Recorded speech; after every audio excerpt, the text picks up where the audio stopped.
freezing cold.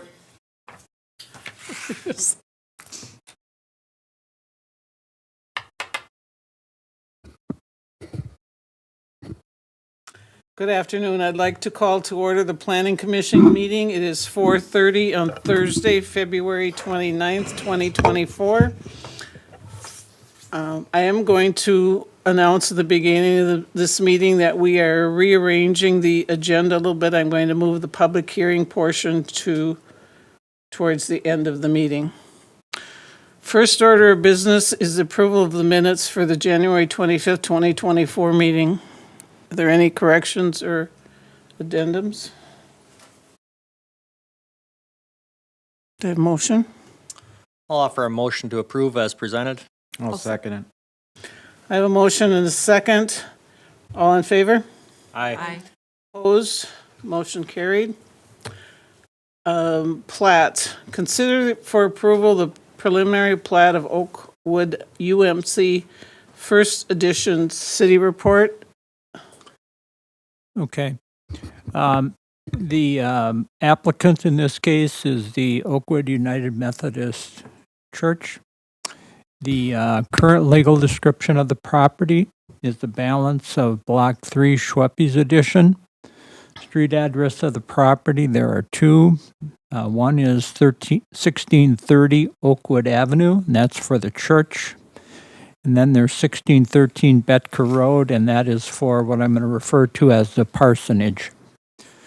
The property is generally located south of Betker Road, east of Hollywood Avenue, and north of Oakwood Avenue. The land use designation in our comprehensive plan is public, semi-public. Surrounding land uses on all four sides is low-density residential. Zoning designation for the property is R1, which is single-family residence district. Zoning surrounding the property is all R1. The current site use of the property is it's the location of Oakwood Methodist Church. There's a parking lot, and then there is a parsonage on this property. Current area uses in all four directions, again, single-family residences. There is no notice required for this preliminary plat, and as far as public hearing, none has been received to date. Status of utilities, they currently serve the property and can serve the undeveloped lot. The comprehensive plan does not recommend a park within the platted area. Now, as far as the plat description goes, the platted area, there's a space there. It should be 2.78 acres, and it consists of 1/2 block of property. The property is currently just one lot. The plat will divide the property into 3 lots. The platted area is surrounded by 3 streets and an alley. So the plat would divide the property as follows. Lot 1, which is the location of the church, would be 92,652 square feet or 2.13 acres. Lot 2, which is the parsonage, is 15,669 square feet, which is 0.36 acres. And lot 3, which is an to-be-developed lot, would be 12,750 square feet or 0.29 acres.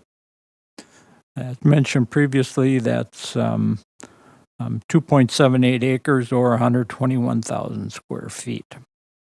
The 3 lots comply with city zoning standards for the R1 zoning district. The distance from the church building to the Lot 3 lot line is 20.5 feet. The required setback in this particular case is 20 feet. The angle in the lot line was necessary to comply with the city's setback requirement. The plat would allow the church to sell the parsonage and an undeveloped lot. The parsonage has an attached 3-stall garage. There are a total of approximately 76 parking spaces in the lot. And the property topography is generally level, and its east property line does abut an alley. Attachments. Attachment 1 is a copy of the preliminary plat. Attachment 2 is the site location map. Attachment 3 is the zoning map. And attachment 4 are the ground level photographs, and there are 4 of them, and John is displaying those on the video monitor. Staff would recommend approval of the preliminary plat with conditions since it complies with city code requirements. There are 4 recommended conditions. Number 1 is to pay the platting fee of $290. There's a base fee of $200, and it's $30 per lot. They would pay a parkland dedication fee of $350 for the one new lot that is being created by this particular plat.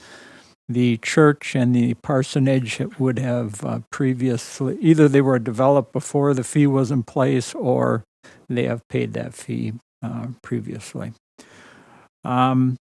Then third condition would be to provide an electronic file of the plat in an AutoCAD 2016 or newer format. And then the fourth and final would be to provide a 5-foot utility easement on the rear property line of the proposed Lot 2. And that is in order to provide utilities from the alley to the undeveloped lot, which is designated as Lot 3. There are 2 motions provided. One is to approve the request, and the second is to recommend denial. That would conclude the staff report. Thank you. Questions for the city?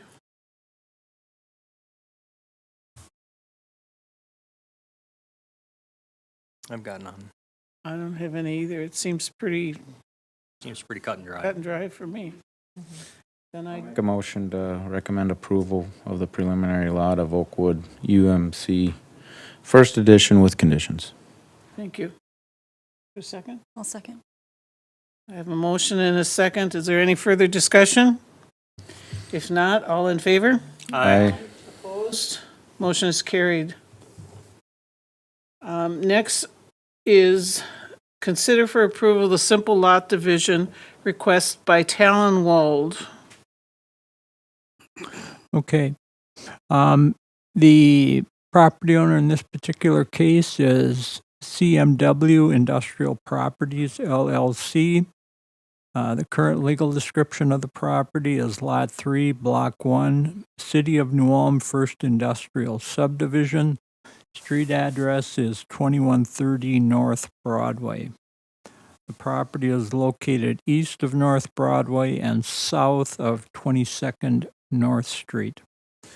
A deadline for a decision on this matter is April 25th, 2024. The comprehensive plan designates the property for industry. Surrounding land uses in the comprehensive plan to the north is park and open space, the same to the east. Then to the south and the west, it is industry. The zoning designation is I-1 Planned Industrial District. Surrounding zoning to the north is AOS, which is agricultural open space. To the east, south, and west, it is all I-1. The current site use, the north portion of this lot is vacant. The south portion has a building on it. Current area land uses, to the north, there's a single-family residence. Then there's open space. Pollinator Park is beyond that. To the east, there's a City of New Ulm storage building, bike trail, and then open space. To the south is Spexus, Dietrich Specialties, and then Brown Nicollet Community Health has a building. And to the west, we have Trolloc Estates, there's a CRC warehouse, and then the Canadian Pacific Railway. Notice none is required, and to date, we have not received any comments. Trees and other vegetation are located on the lot. A portion of the parking lot is located in the southwest corner of the lot abutting North Broadway. The lot slopes from the west to the east. The property to be divided consists of one lot and is legally described as Lot 3. The current owner also has ownership of the adjoining Lot 2. Lot 3 has a width of 402.61 feet, a depth of 526.84 feet, and a total lot area of 4.87 acres. The division would divide the lot into two parcels. The northern parcel would have a total area of 71,191.8 square feet, which is 1.63 acres. The southern parcel would have a total area of 140,945.4 square feet, or 3.24 acres. Both parcels would have frontage on North Broadway. There are two permanent utility easements adjoining the front property line. One has a depth of 5 feet and extends the entire length of Lot 3. The second is 25 feet and has a length of 375 feet. The easements would not be impacted by the lot division. It's the owner's intention to develop the property. The proposed legal descriptions would be as follows.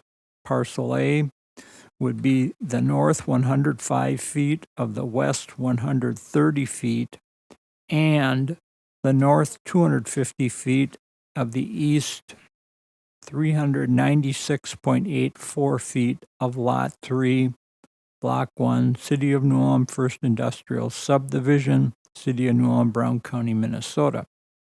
Parcel B would be Lot 3, Block 1, City of New Ulm, First Industrial Subdivision, City of New Ulm, Brown County, Minnesota, except the north 105 feet of the west 130 feet and the north 250 feet of the east 396.84 feet. The minimum lot area in the I-1 zoning district is 20,000 square feet. The minimum lot width is 100 feet. There is no minimum lot depth. There are required setbacks, but none would impact the lot division. The staff has not been advised of any utility conflicts caused by the proposed lot division. Should note that the proposed lot division would comply with the standards that we have in the I-1 zoning district. There are 6 attachments. Attachment 1 is the applicant's letter and lot division drawing. Attachment 2 is a site location map. Attachment 3 is the zoning map. Attachment 4 is a site map. Attachment 5 is a lot map. And attachment 6 are ground level photos, and we have 2 of those. And on the video board right now, John has an aerial photo showing the location of the proposed lot division. Staff would recommend approval of the simple lot division with conditions since it complies with city code requirements. The approval is subject to the following conditions. 1, the applicant will record the resolution authorizing the simple lot division with the Brown County Recorder's Office. And 2, the applicant will pay the application fee of $175. And then there's a note that development of the property will require the payment of some additional fees. Those would include if there is water and sanitary sewer extended into the property for service purposes, that there's a connection charge of $3,000 for water and $3,000 for sanitary sewer. And this charge is part of the city's current fee schedule. The city will also charge a stormwater fee of $1,400, and this is payment for the installation of a sanitary sewer lift station that serves the property.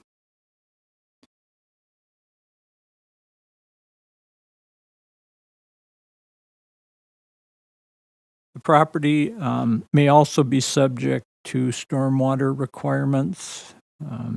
May be necessary, depending upon the amount of development, to install some type of retainage device. That could be rainwater gardens or a pond. There are two motions provided, one to approve the request and one to deny it. And that would conclude the staff report. Thank you. I'm assuming, looking at the diagram, the division is the dashed yellow line because it's going around the parking lot. Is the parking lot stays with the other spec systems? I'm assuming that's their parking lot. Okay.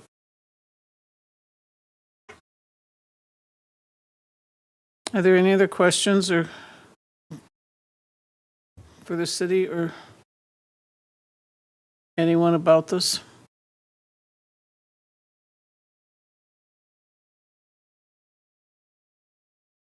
I'll give you a minute to continue looking through unless everyone's ready to.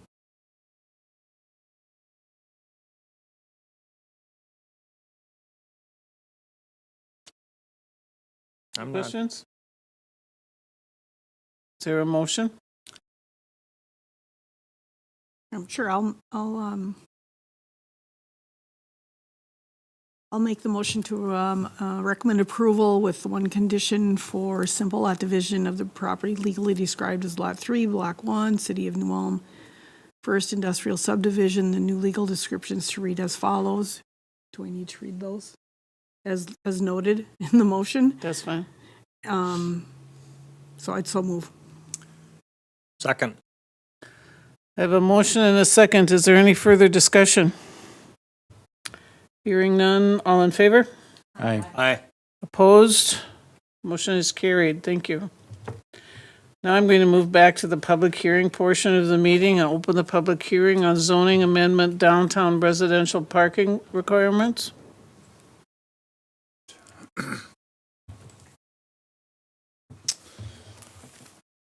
Thank you, Commissioners. John Nisley, planner with the City of New Ulm. As you may recall, at the last meeting, there was a discussion on this very same topic, and the Commission at the last meeting recommended that city staff go back, gather some more information, talk to owners and people who use the downtown, and then bring back that information to the Planning Commission with a little bit more detail. So in that, we didn't change the staff report at all from what we brought last month, but what we did put in was new information that we gathered during that time period. So I could either go through that whole staff report again or provide you the new information that we got. Are the commissioners happy with him just reviewing the new criteria? Yes, please. Okay. Do the new. Thank you. Between last month's meeting and this month's meeting, we talked with 9 different sources to prepare the new information for this topic. We worked with the city's fire chief to take a look at residential rental inspection records for the downtown area to determine how many rental units we actually have in that area. We worked with the city building official to look at approximately how many bedroom units we have in the downtown area. We went through the special services district, which is a process that each year we go through to determine how many off-street parking stalls there are on private property throughout the downtown area. That was recently completed, so those numbers are very recent. We also took a look at city-owned parking spaces and how many of those parking spaces are open to the public and how many are leased. We discussed with the City of New Ulm parking enforcement, where are we having issues with parking tickets? Typically, are they are they people living downtown versus employees versus customers? We also spoke with the City of Hutchinson and the City of St. Peter Community Development Directors to discuss any new or recent residential development in their downtown and how, what kind of parking requirements they had for those new developments. We also spoke with, we also had information gathered from residential private developers who might develop in the downtown area. We also spoke to the Chamber of Commerce Board, presented this idea to them and got their feedback, as well as the New Ulm Business and Retail Development Association to get their feedback as well. So that, the information that you're going to be hearing is accumulation of those inputs. So, the downtown parking system is both public and private, has a varying degree of service obligations. The system has responsibilities to customers in the downtown, to employees, and to residents. Generally, the system has been able to provide sufficient parking to address the required parking needs of each group. One-vehicle households have been common for a long time in the downtown area, and that has raised the question of reducing parking requirements for residential units located in the downtown area from its current rate of 2 parking stalls per unit to 1 stall per residential unit. Generally, larger family projects provide their own off-street parking spaces for their renters. Additional parking spaces for multifamily projects in the downtown can be limited and adds further expense to a project. So there are a number of things to consider when reducing parking in the downtown for residential uses. One, do most residents drive 1 or 2 vehicles? Is there currently sufficient parking to meet the needs of the downtown user? Again, customers, residents, employees. What is considered a reasonable distance to walk in the downtown area to get to a business for a customer? Should the city require a different number of parking spaces on how many bedrooms are in the residential unit? What if the unit has 3 bedrooms and only 1 person lives there? There's a number of different questions that we need to consider when taking a look at this zoning amendment. So this is where kind of the data comes in and the information that we gathered. So the City of New Ulm current downtown parking situation. First off, for private off-street stalls, we have a total of 661 stalls. 145 of those are for customers. The other 516 are for employees of that business or owners of that business. As far as city-owned public spaces that are not leased or leasable, there are 256 stalls.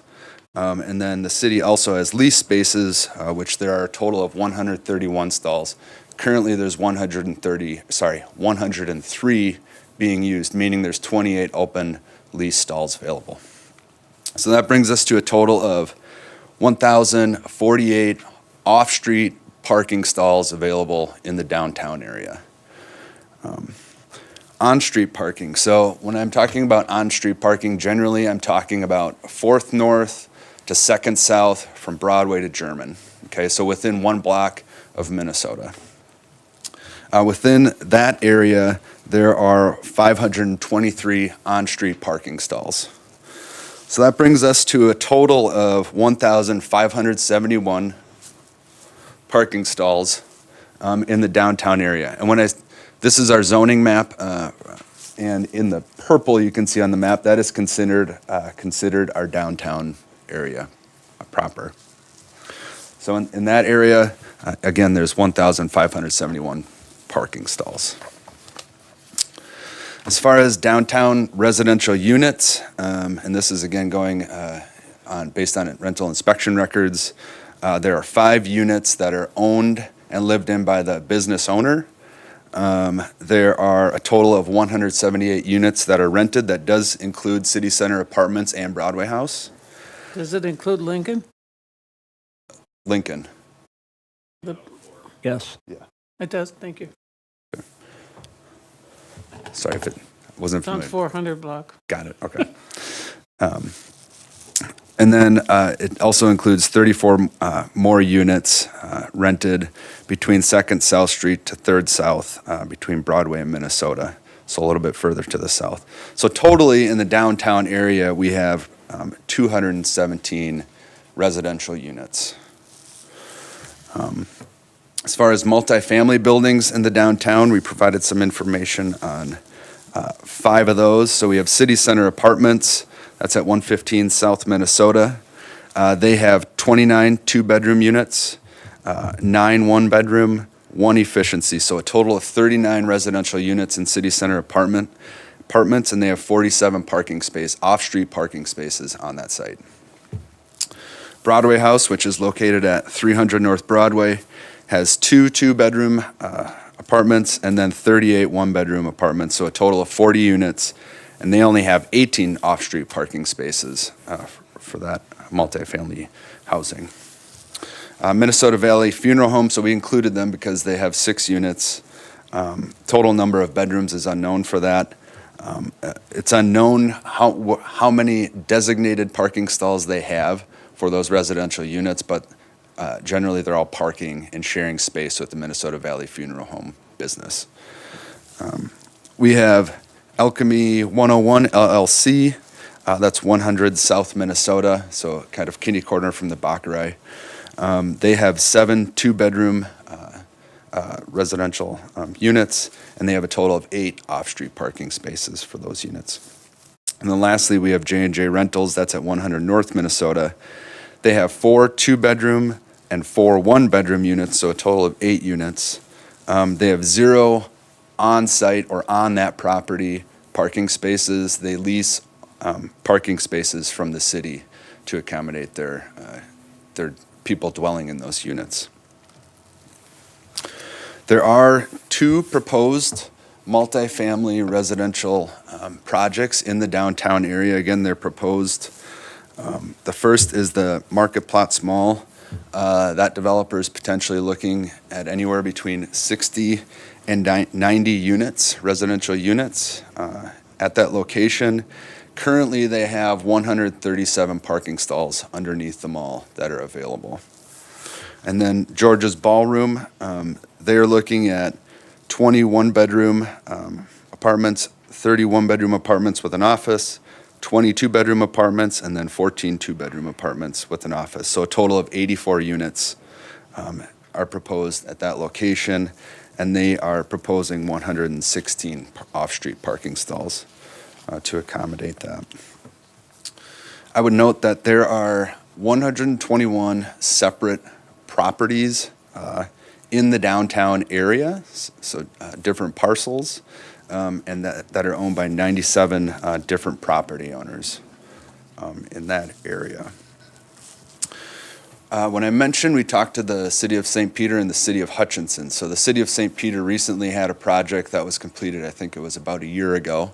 It was the ROK Lofts right on Main Street. They had a total of 36 units go in there, 24 of which were 1 bedroom, 4 were 2 bedroom, and 8 were studio apartments. The City of St. Peter doesn't have a parking requirement for their downtown multifamily developments, but they do require that they go through a conditional use permit process. Through that process, they determined that they were going to require that development to have 1 parking stall per unit. So they had a total of 37 units, 37 off-street parking stalls for that project, which included 36 residential dwelling units.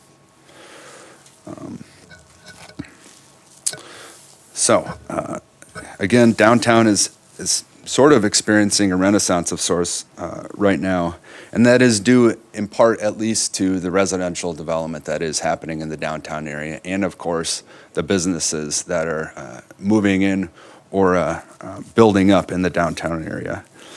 So what we need to take a look at is, can we make a balance between the customers, the employees, and the residents in the downtown and their need for the parking that is available. Our findings of fact that we brought to the Planning Commission last month has the same. We haven't changed our recommendations. Staff would again recommend that the Planning Commission consider approving this zoning amendment. We feel that there is more than adequate amount of off-street parking for both residences, customers, and employees of the downtown area. So, there are other options that we can explore or take a look at if the Planning Commission chooses to do so. But that does conclude the new information that we gathered between last meeting and this meeting. So any questions, please let me know. What was the result of Hutchinson's? Hutchinson? Yeah. So their requirement is 2. When talking with that community development director, they feel like that was an old system and they would like to reduce that to 1. And this might prompt them, our discussion with them might prompt them to relook at their zoning ordinance. I'm familiar with the St. Peter one. That is a really nice project that they did downtown with businesses utilizing the main floor. They're attractive units. But they also have the parking lot right adjacent to it in the back alley, so I'm sure that's where their parking is, yeah. What's the city agreement for if you want to lease a spot that the city owns? Are you locked into that for a period of time, or is it month to month? It's month to month. Okay. Okay. So if we change something today, it's not going to negatively affect somebody that. And I would note that that office where that would take place is here in City Hall. So, it's real easy for John and myself to know what's happening with our lease parking system. John, did I hear you say you talked to the chamber and the that other business group? I'm sorry, I don't remember. New Home Business and Retail Association, Right. NUBRA. Did you get any feedback from them as far as their thoughts on? As far as the chamber, they were in favor of us moving forward with the parking stall reduction requirement. That board was in favor of that. As far as NUBRA, from what the city manager has told me, because he was the one that presented to that group, there wasn't a whole lot of discussion. Bobby was also at that meeting, and maybe she can provide some insight on that. As long as I've served on that committee, downtown parking has always been an issue, and I was surprised that after he presented, everybody was in favor of it. As a reminder, it's going from 2 to 1 stall. Correct. That's basically the whole gist of the conversation. 1 stall per apartment, Per residential unit. per residential unit, yes, okay. And John, prior to, April of 2022, we were 1.5 units So prior to, before we adopted our new comp plan. right. Correct. Because 1.5 went to 2, and now we want to go back to 1. Yeah, if I could just comment on that process, that the downtown area has no parking requirement, and it still has no parking requirement. And so when residential units were starting to be added to the downtown in locations that previously had been offices or, some a non-residential use, we would include first of all, they had to get a conditional use permit. And then secondly, we started adding a parking requirement because this is something that's additional to what had previously been there. And so we went with 1.5 because we typically went with 1. The 1.5 is what was in the code. When we were looking at parking requirements in the new zoning ordinance, we wanted to increase from 1.5 to 2 in our residential areas, and we just included the downtown area as part of that. And I'll be more than honest in saying that we didn't give it a whole lot of thought. And it was probably within a month or so after the ordinance went into effect that we were looking at this, and we came across this and noted that, boy, we've got 2 stalls in the downtown area. And staff-wise, we said we need to bring that to the Planning Commission and see if we can get them to change that, because that we thought from a staff standpoint that that's going to be a burden. If you want to see residential development in the downtown area, that's a requirement that we would probably have to look at changing, or would encourage you to change. So this amendment is only affecting the downtown requirement, right? Right. So back with City Center Apartments, was that 1.5 units back in the day for parking requirement for his project, basically? And then probably like the Emerson School project was like 1.5 units or? No, Emerson Union was in a different zoning district. Actually, that was I think we had to rezone that to a multifamily, and you may remember that they had to get a variance Yeah. for their But I think They had to parking. reduce the number of units in But- their building because of the parking. I think Yeah. we were at about 1.5 units when we got done with that project. Yeah. And I think they're less than that. Okay. Yeah. And in kind of watching that parking situation, I think it's worked out fairly well. Well, you changed I- some of the street parking requirements too to meet the requirements that they needed to fit on the side street there. Well, the side street was for fire Yeah. and rescue, Yeah. for, spots, but I've been up there and it looks satisfying.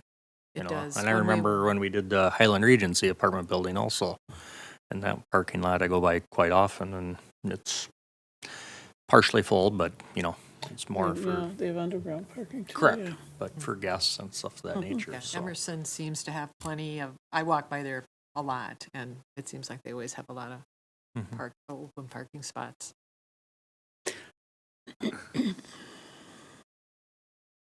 And we had initially talked about there are other cities that are going to zero. Well, those are usually in the larger metropolitan areas, aren't they?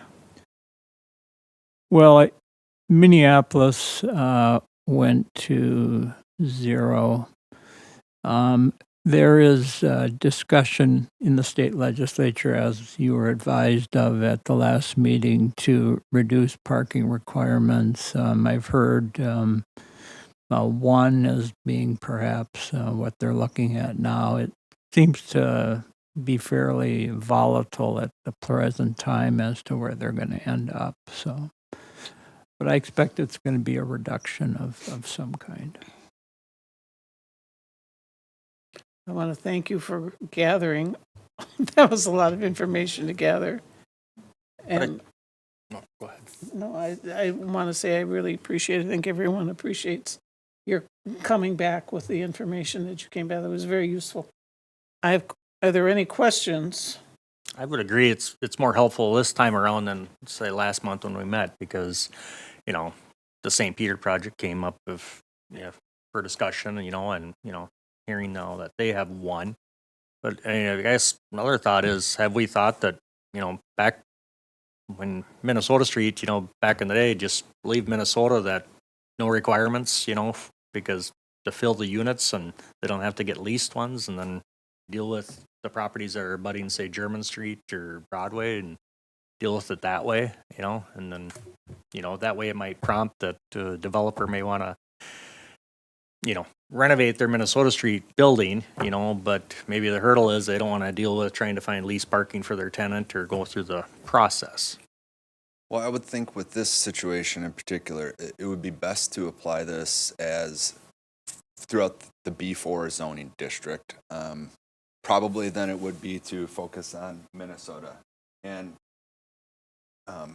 from a staff standpoint, that's just to be fair to all the other property owners within the B4, since they all have the same other zoning requirements that apply to them. So from a staff standpoint, I guess we would like to see it in the encompassing the whole district, B4 zoning district. Consistent. Yeah. My big hang up with it was how the downtown businesses would feel. Like I said, as long as I've served on Newborough, which has been over 20 years, parking has consistently come up and consistently been an issue, and they were all in favor of it. All the downtown business owners that I spoke with were in favor of it. I spoke with a couple downtown landlords. They were in favor of it. And between that and all the extra work that you did, it puts my mind at ease. I feel much better than I did last month, being concerned about how the businesses that would be affected would feel about it, or the property owners that would be affected. So thank you again for all your extra work.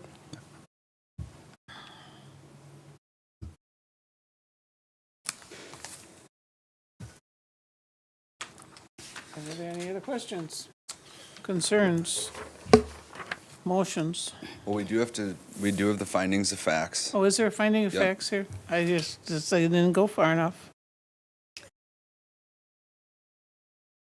And again, staff did not change our findings at all Okay. from the last meeting. Am I reading the questions? We approved, or we agreed with the findings of fact last time. Can we just accept that as a, That's up to the commission. Yeah, agreed. Do you want to go with the finding as facts as presented at the last meeting, which was approved? I mean, we approved the notes from last time, so I say we do. Yeah, agreed. I'm okay with it.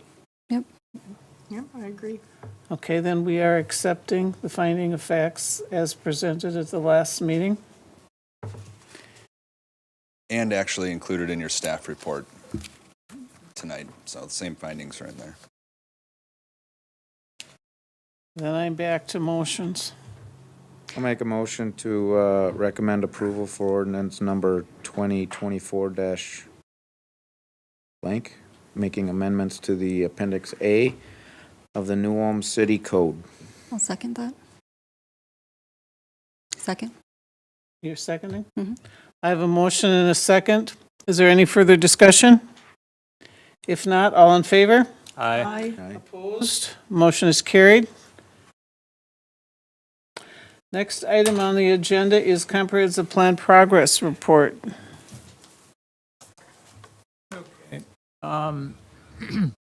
Since last month's report, staff has forwarded Chapter 6, which is transportation, to the consultant for their review, and that was done on February 16th. Chapter 8, which is Parks and Recreation, was sent to the consultant today. And we did so after reviewing it with the Park and Recreation Director. The Park and Recreation Commission will review that chapter at their March 11th meeting. They apparently have a work session. Chapters 1 through 4 have been sent to the members of the Project Steering Committee today. And that was, that's for review purposes. So we have yet to complete Chapter 7, which is Economic Development, Chapter 9, which is Utilities, and Chapter 10, which is Implementation. We are hoping that we'll be able to complete those by the end of next week. Tentatively, and we must put those in capital letters. It is our hope that we could conduct a meeting of the Project Steering Committee, perhaps in the March 20th timeframe. That we could conduct the open house a week later in the March 27th timeframe, and that the public hearing that is required by law to be done by the Planning Commission, that would have to be a special meeting, and probably sometime, maybe the second week in April, if we can get enough people to attend. And then with the intent of getting it to the City Council at their second meeting in April, which is on the 16th. So that's kind of the schedule that we would like to complete. Now, this does not include the 4 area plans. This would strictly be the comprehensive plan. And the Okay. 4 area plans then would follow, the adoption of the comp plan. Does that require the same number of approvals and meetings? The 4 area plans should probably be reviewed by the project steering committee. It's possible that by March 27th, when the open house is held, that we would have information associated with those 4 plans that could be presented at that time. But the adoption of those 4 plans does not necessarily, I guess we'd have to check if it requires a public hearing or not, but that's something that can wait, to a later date. Okay. Is that the update? That's the update. Are there any questions for Dave on the comp plan? Okay. City council decisions concerning planning commission matters in February 2024. Well, at the February 6th meeting, they had the first consideration of ordinance number 2024-081, which includes requirements to remove footings and foundations during the building demolition process. And the second consideration was held at the February 20th meeting, and the City Council voted to approve the ordinance. At the February 20th meeting, they also approved a memorandum of understanding with Greenlaw Homes LLC for the sale and conveyance of the property that's located at 1800 North Highland Avenue, the former location of the Dreamville project, and the new name of the project is Riverhaven.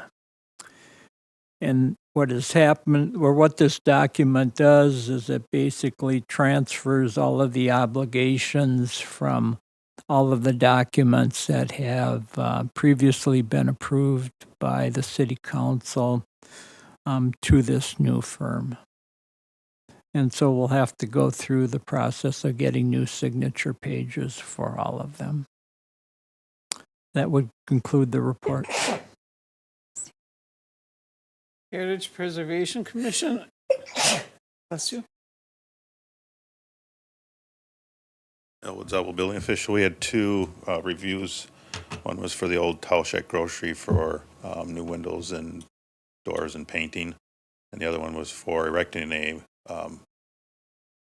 historical sign at our parking lot that's between the laundromat and the old Thrifty White building for the Jacob Flick building, which housed the New Ulm Post at one time also. So there's a combination sign going up there, and that's going to the Cemetery and Monuments Commission the next month on the 18th.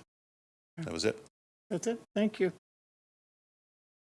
Is there any other business to come before the commission? If not, this meeting is adjourned. Good night, all.